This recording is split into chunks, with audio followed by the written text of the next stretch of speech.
आज से ठीक 3 साल पहले जो प्रयागराज की सड़कों पर माफिया अतीक अहमद और उसके भाई अशरफ का सरेआम खात्मा हुआ था, तो पूरे देश ने राहत की सांस ली थी।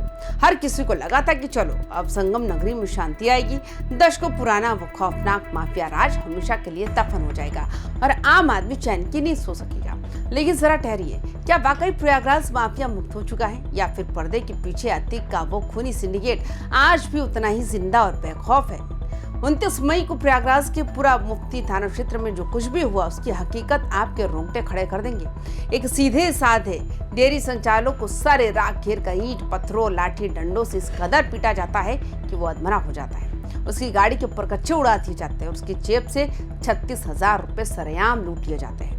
सबसे ज्यादा चौंकाने वाली बात जानते हैं क्या? इस खूनी खेल को अंजाम देने वाले कोई साधारण गुंडे नहीं है, बल्कि ये अतीक अहमद के सबसे वफादार और खतरनाक शार्प शूटर रहे आबिद प्रधान के सगे रिश्तेदार हैं। अब पूरा उत्तर प्रदेश सन्न है और मुख्यमंत्री योगी आदित्यनाथ के मिट्टी में मिला दूंगा वाले सबसे कड़क वादे के सामने कुछ बेहद परेशान करने वाले सवाल खड़े हो गए। आखिर अतीक और अशरफ की मौत के 3 साल बाद भी प्रयागराज की सरजमी पर उसका आतंक क्यों और कैसे जिंदा है? योगी सरकार में जब माफियाओं के नेटवर्क को पूरी तरह ध्वस्त करने का दावा किया जाता है, तो ये छोटे मोटे गुर्गे बिना नंबर वाली फॉर्च्यूनर गाड़ियों में असलहे लहराते हुए कैसे घूम रहे हैं? क्या ये लोग पुलिस की इकबाल को चुनौती देते हुए थानों के भीतर घुसकर रील बना रहे और खाकी मूक दर्शक बनी हुई है? क्या स्थानीय पुलिस का मनोबल कमजोर पड़ चुका है या फिर पर्दे के पीछे कोई बहुत बड़ा सियासी और प्रशासनिक खेल चल रहा है? आज की इस बेहद सनसनीखेज और मुकम्मल इस साइड कवरेज में हम प्रयागराज के इस नए माफिया सिंडिकेट का पूरा एक्सरे करेंगे। नमस्कार, आप देख रहे हैं वाईबी यूपी उत्तराखंड। मैं हूं आपके साथ मुदिता त्रिपाठी। इस पूरी वारदात की क्रोनोलॉजी को समझने के लिए हमें 29 मई के उस खौफनाक दोपहर के घटनाक्रम को देखना होगा। प्रयागराज के पूरा मुफ्ती इलाके में भगवतपुर ओवरब्रिज के नीचे रोज की तरह चहल पहल थी। मसूद अहमद नाम के एक स्थानीय डेयरी संचालक अपनी गाड़ी से वहां से गुजर रहे थे, तभी अचानक 2 से 3 गाड़ियां उनके आगे रुकती हैं और देखते ही देखते लाठी डंडों और ईंट पत्थरों से लैस बदमाशों का एक पूरा झुंड मसूद अहमद पर टूट पड़ता है। मसूद को गाड़ी से खींचकर सड़क पर गिराया जाता है और बेरहमी से पीटना शुरू कर दिया जाता है। इस दौरान हमलावर उनकी गाड़ी को भी बुरी तरह तोड़ देते हैं और मसूद की जेब में रखे 36,000 रुपए कैश लूटकर बड़े आराम से फरार हो जाते हैं। जब इस हमले के पीछे के चेहरों की शिनाख्त हुई तो पुलिस के भी होश उड़ गए। इस वारदात को अंजाम देने वाला कोई और नहीं बल्कि अतीक अहमद के सबसे कुख्यात शार्प शूटर आबिद प्रधान के समधी शमसुल्लाह के बेटे तलहा, अबू बकर और ताहा थे। उनके साथ आबिद प्रधान का भांजा एहतेशाम और 4-2.5 अन्य गुर्गे भी इस खूनी खेल में शामिल थे। इस मामले में अगले दिन यानी 30 मई को पूरा मुफ्ती थाने में केस तो दर्ज करा लिया गया, लेकिन पीड़ित परिवार का दर्द और डर इस वक्त चरम पर है। इस पूरी वारदात का सबसे कड़वा और परेशान करने वाला पहलू ये है कि ये कोई पहली घटना नहीं थी। इससे पहले ठीक इसी तरह सिंडिकेट ने इसी साल 23 फरवरी को अब्दुल रहमान उर्फ अरशद नईम और उनके भाई को सरेराह लाठी डंडों से पीट कर लूलुहान कर दिया था। उस वक्त भी पुलिस ने मुकदमा दर्ज तो कर लिया था, लेकिन कोई कड़ा और ठोस का एक्शन नहीं लिया गया। आरोपियों को बहुत ही ढीली धाराओं का फायदा मिलकर आसानी से छोड़ दिया गया। नतीजा ये हुआ कि उन गुर्गों का मनोबल 7वें आसमान पर पहुंच गया और उन्होंने 3 महीने के भीतर ही दूसरी बड़ी वारदात को अंजाम दे डाला। ये घटना साबित करती है कि प्रयागराज में भले ही अतीक का वजूद खत्म हो गया हो, लेकिन उसका फैलाया हुआ खौफ का साम्राज्य आज भी सांसें ले रहा है। अगर हम इस पूरे मामले का एक गहरा और विश्लेषणात्मक पोस्टमार्टम करें तो इन गुर्गों की हिम्मत देखकर ऐसा लगता है कि जैसे प्रयागराज में कानून का शासन पूरी तरफ से ठप हो चुका है। पीड़ित परिवारों और स्थानीय लोगों के मुताबिक अतीक के इस बचे हुए सिंडिकेट के लड़के पूरे इलाके में बिना नंबर प्लेट वाली सफेद फॉर्च्यूनर गाड़ियों में घूमते हैं। उनके सोशल मीडिया अकाउंट्स को अगर आप खंगालेंगे तो वहाँ खुलेआम अवैध हथियारों पिस्तौलों की नुमाइश की जा रही है। हद तो तब हो गई जब इन लड़कों की एक रील सामने आई जिसमें ये लोग पूरा मुफ्ती थाने के भीतर यानी कानून के सबसे बड़े रक्षक के दफ्तर के अंदर घुसकर रील बना रहे हैं और पुलिस को चिढ़ा रहे हैं। 23 फरवरी की जो वारदात हुई थी उसका बकायदा एक सीसीटीवी फुटेज भी सोशल मीडिया पर वायरल है, जिसमें साफ देखा जा सकता है कि कैसे ये दबंग दिन दहाड़े अब्दुल रहमान को सड़क पर दौड़ा दौड़ा कर पीट रहे हैं। अब्दुल रहमान को कई दिनों तक अस्पताल के आईसीयू में जिंदगी और मौत की जंग लड़नी पड़ी थी। अब सवाल ये उठता है कि जिस उत्तर प्रदेश में अपराधियों के नाम से कांपने का दावा किया जाता है, वहां पुलिस की नाक के नीचे ये सब कैसे मुमकिन हो रहा है? जब ये गुर्गे थानों को अपनी रील बनाने का स्टूडियो समझने लगे तो आम जनता के भीतर कानून को लेकर क्या संदेश जाएगा। ये साफ तौर पर दिखाता है कि अतीक के जाने के बाद भी उसके नाम का जो पुराना डर था उसे ये गुर्गे आज भी भुना रहे हैं। लोग इनके खिलाफ गवाही देने से डरते हैं और स्थानीय स्तर पर पुलिस की ढीली पकड़ और सुस्ती ने इन अपराधियों को और ज्यादा बेलगाम कर दिया है।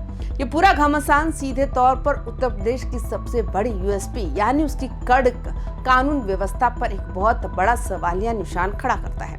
मुख्यमंत्री योगी आदित्यनाथ ने उत्तर प्रदेश की कमान संभालने के बाद से माफियाओं के खिलाफ एक बेहद आक्रामक और निर्णायक जंग छेड़ रखी है। अतीक अहमद, अशरफ और विकास दुबे जैसे बड़े बड़े माफियाओं के पूरे साम्राज्य को जमींदोज किया गया। अरबों रुपए की अवैध संपत्तियां कुर्क की गई और सैकड़ों एनकाउंटर किए गए। सरकार की इस नीति की वजह से पूरे प्रदेश में यह नैरेटिव बना कि अब यूपी में कोई भी अपराधी सिर नहीं उठा सकता। लेकिन पूरा मुफ्ती की इस वारदात ने ये साफ कर दिया कि बड़े मगरमच्छों का शिकार करने के बाद जो छोटी मछलियां और गुर्गे बच गए थे वे अब धीरे धीरे फिर से संगठित हो रहे हैं। पीड़ित अब्दुल रहमान ने अब थक हार कर सीधे मुख्यमंत्री योगी आदित्यनाथ से न्याय की गुहार लगाई है।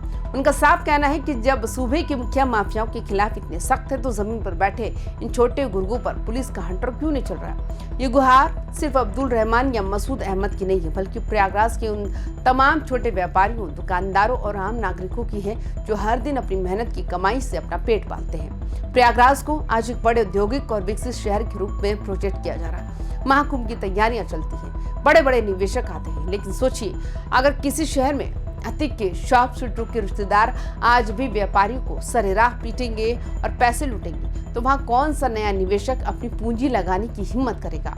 लोग खुद को सेफ महसूस नहीं करेंगे तो विकास के सारे दावे कागजों तक ही सीमित रह जाएंगे। आखिर कमी कहाँ रह जा रही है। योगी सरकार ने पुलिस को खुली छूट दे रखी है, अपराधियों के खिलाफ सख्त धाराएं लगाने का आदेश है, फिर भी पूरा मुफ्ती पुलिस पहली बार में इतनी नाकाम क्यों रही। 23 फरवरी को जब पहली बार अब्दुल रहमान पर जानलेवा हमला हुआ था तभी अगर पुलिस ने इन गुर्गों पर गैंगस्टर एक्ट या एनएसए जैसी कड़ी धाराएं लगाकर इन्हें जेल की सलाखों के पीछे सड़ा दिया होता तो 29 मई को मसूद अहमद के साथ ये बर्बरता कभी नहीं होती।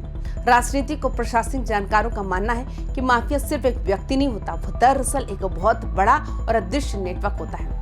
अतीक अहमद भले ही इस दुनिया में नहीं है लेकिन उसके द्वारा खड़ा किया गया उगाही जमीनों पर कब्जे खौफ का जो नेटवर्क था उसकी जड़ें बहुत गहरी हैं। छोटे स्तर पर आज भी कुछ पुलिसकर्मी या तो इन गुर्गों के पुराने रसूख से डरते हैं या फिर किसी अंदरूनी मिली भगत की वजह से इन पर हाथ डालने से बचते हैं। जब तक लोकल इंटेलिजेंस और थाना स्तर पर मौजूद इस ढीली कार्यशैली को ठीक नहीं किया जाएगा तब तक बड़े माफियाओं के खात्मे के बाद भी उनका भूत इसी तरह आम जनता को डराता रहेगा। तो अब सबसे बड़ा और अंतिम सवाल यही है कि अब आगे क्या होने वाला है। क्या प्रयागराज की पुलिस इस बार अपनी पुरानी गलतियों से सबक लेकर इन गुर्गों के खिलाफ कोई ऐसी नजीर पेश करेगी जिससे पूरे इलाके का खौफ खत्म हो सके।